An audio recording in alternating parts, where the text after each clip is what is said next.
Hello and thanks for joining School of the American Rifle. This is a follow-up video on our second fire-damaged AR.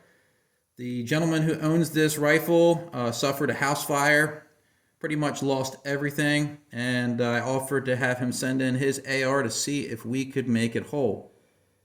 We took it apart, we put it in some evaporust. We'll pan over to the dirty evaporust. Here's the used solution here. This has actually been used in the previous fire damage gun, so we're going to retire this stuff.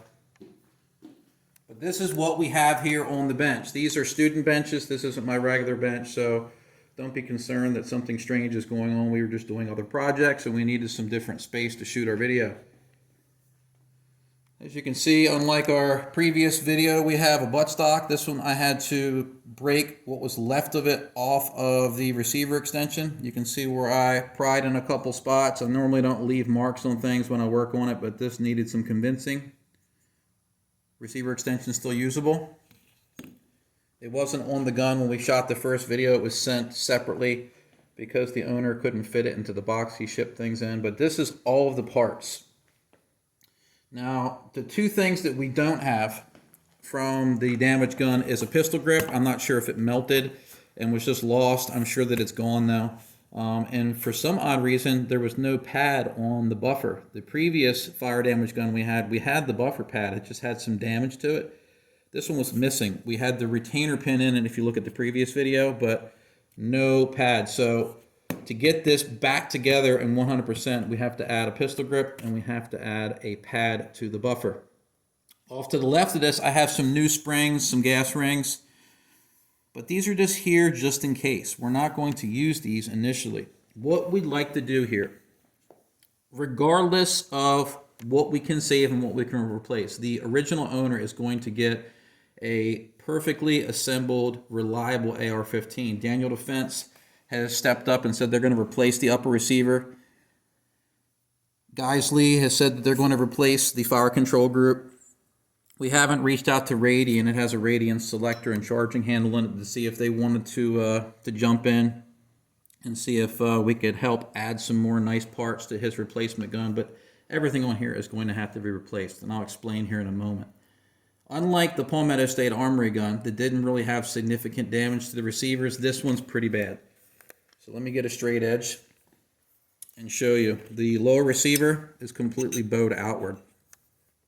If we lay it up here like this, you can see it also has a crack in the receiver right here.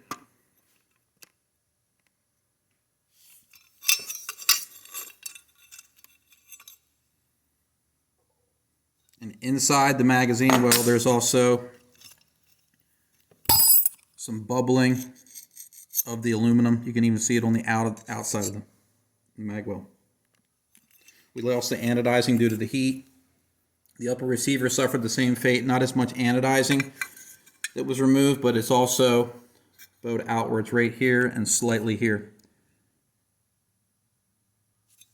But the good news is that they still go together.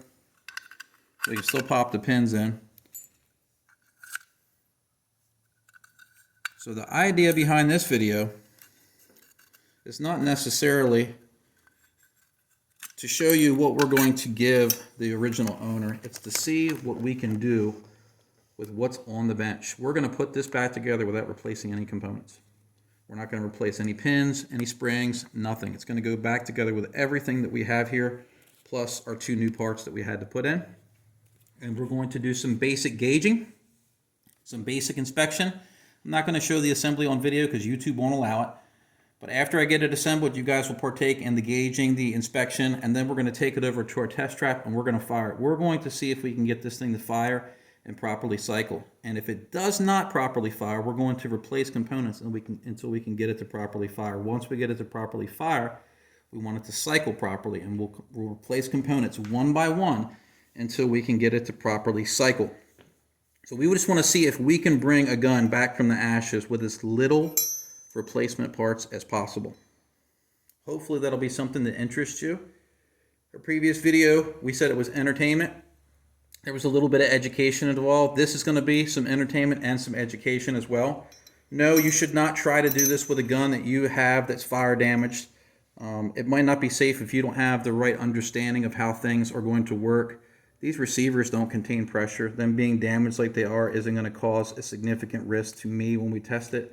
But that being said, for liability reasons, I don't recommend that you try to do this with something that you have. We're doing this just as a way to educate you on what springs do what if they don't work, and what we can use in a worst case scenario to have a gun that will work.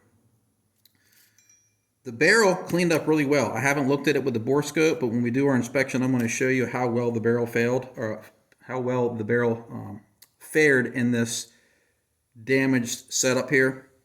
But I'm rather impressed with the barrel. I have to give Daniel Defense credit with making a really good barrel. This thing suffered through a lot and came out in pretty good shape.